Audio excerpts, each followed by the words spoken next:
E eu vi nas suas publicações, né, até no site da Quilinx, que é um ticket que encaixa bem para o pequeno e o médio empresário. Porque uma certificação hoje de ISO qualquer, o investimento ele é muito maior, né? O investimento de uma empresa pequena e média pode variar de 30, 50 mil reais, todo o processo de implantação do sistema e certificação com os organismos certificadores. Então você ter uma ISO 14001 exige de você um investimento, inclusive de ferramenta, de controle operacional, tudo é um sistema mais robusto e é um investimento maior. E eu percebi que o seu ticket é um ticket que se encaixa dentro do mundo do pequeno e do médio. Conta um pouco disso pra gente, como é que foi essa escolha? Na verdade, eu quis fazer uma precificação para uma certificação muito simples, que é o pequeno e médio, que ele está ainda... Porque você não consegue medir e nem avaliar um ESG com uma caixinha de alternativas binárias. Não tem certo e errado, sim e não, que vai determinar isso. E aí você não consegue pegar duas empresas de ramos totalmente distintos, portes distintos, e querer... Como é que você vai medir esse ESG? Perfeito. Então, eu estou indo numa linha técnica de um dos cursos que eu fiz. Tem outros que eu estou fazendo que também vão nesse sentido. O que a gente vai medir é a maturidade do processo ESG. Perfeito. Então, dentro da maturidade de uma pequena e média, o ESG, a sustentabilidade lá, é nesse nível que está. É uma coisa acessível mesmo, é uma coisa para a gente montando esses elos chaves irem se conectando. E aí depois entra no ESG uma outra complexidade, que aí você vai entrar justamente na questão de que o selo, ele não é o cumprimento do ESG, ou ele não é a garantia que você vai ter pelo meu selo o cumprimento daquele questionário ESG que chega do banco, que chega da seguradora. Então, hoje a gente vai aproveitar aqui esse espaço para a gente ir esclarecendo essas diferenças. Até porque é um processo evolutivo, né, Thiago? A gente não... Você trabalhar... Hoje não existe, eu falo isso com muita segurança, nenhuma empresa que trabalha na plenitude da sustentabilidade, na plenitude, né, ou do ESG, ou de qualquer aspecto da gente falar aqui desses temas. Por quê? Porque as coisas mudam, as pessoas mudam, os processos, né, são alterados. Em algum momento você pode, né, estar favorecendo de uma forma mais adequada um aspecto, em outro momento não. Então, eu acho que é um caminho evolutivo de educação onde todo mundo se conecta com o propósito de ser mais humano, trabalhar o meio ambiente de uma forma mais adequada. Então, isso é uma jornada. Por isso que sustentabilidade é um caminhar.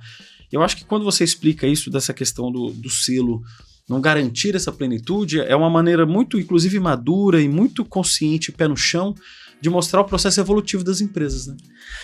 E também uma responsabilidade. Eu estou trabalhando com o ESG que fala de ética, de transparência. Perfeito. Eu não estou ali para enganar. Perfeito. Né?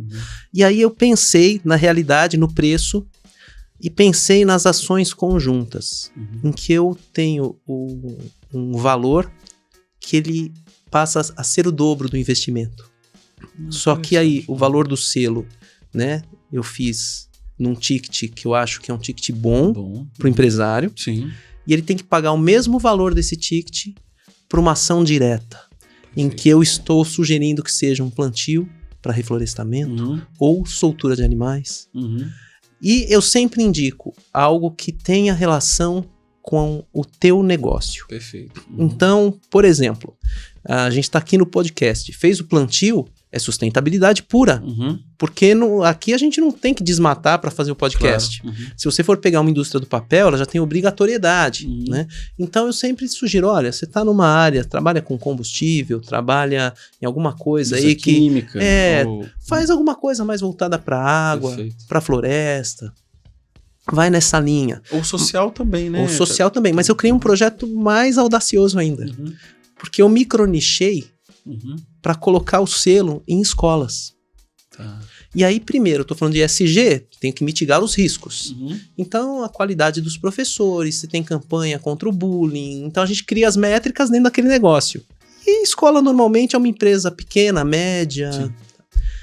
Só que aí, eu linkei com uma ação para fazer o reflorestamento. Então, assim, a escola tem que fazer um projeto educacional falando de sustentabilidade e ESG, colocar isso na pauta, trabalho, pesquisa e uma ação direta. Então nós vamos mobilizar alunos, pai de alunos, funcionários, comunidade, e faz uma campanha, arrecada alimento, ou faz uma campanha para arrecadar um valor para fazer plantio. Né? Eu tenho sugestões, por exemplo, você tem o sindicato das escolas, né? Você tem uma associação de empresas de um ramo. Perfeito. Se ele tem 100 associados, cada um fizer uma ação num ticket daquele que eu estou propondo, você pega ali ações que dá para você fazer o plantio de 1 hectare. Isso é muito significativo, porque você faz na somatória, né? Sim. Enfim, então minha visão vem muito nesse sentido, Ivo, é ir linkando a possibilidade do meu cliente, junto com a necessidade dele, e aí tem o pequeno e médio que passa a ter um outro problema hoje na cadeia do ESG, né? Porque o ESG, ele nasce com outros nomes, na verdade, esse processo, né? Claro. Mas é para mitigar risco, para o investidor, para a pessoa que está lá fazendo o controle da gestão de risco, para a companhia de seguros. Sim. E tem que satisfazer esses requisitos, que é mitigar os riscos, né? Então você começa a avaliar quais são os riscos de cada uma dessas áreas e propor dentro daquilo que eles necessitam. E aí esses bancos, esses investidores, o capital, a seguradora, eles vão pressionar as grandes, que vão pressionar as pequenas. E aí você vem de uma cultura que vem muito do exterior, de que eles vão pegar uma cadeia de fornecedores da grande empresa. Não importa se está lá na ponta, se foi um pequenininho que fez o trabalho escravo, que cometeu um erro, o impacto vai para a grande. Inclusive, os processos e as indenizações eles cobram das grandes, e o impacto reputacional é todo das grandes. Então, é conscientizar a pequena e média de que o meu selo ele é um convite para um processo que não tem começo, meio e fim, que é muito dinâmico, que altera o tempo todo, que vai ter essa necessidade de comprometimento de você acompanhar essas mudanças.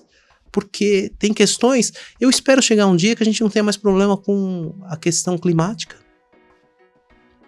Que a gente não tenha mais problema com inclusão. E que a gente tenha que discutir outras pautas aqui. Porque essas estarão vencidas. Né? E outros problemas que vão surgir, porque a sociedade ela é muito dinâmica. A gente vai ter que trabalhar esses problemas que vão ser riscos e coisas para a gente ter que buscar uma solução, né, Ivo?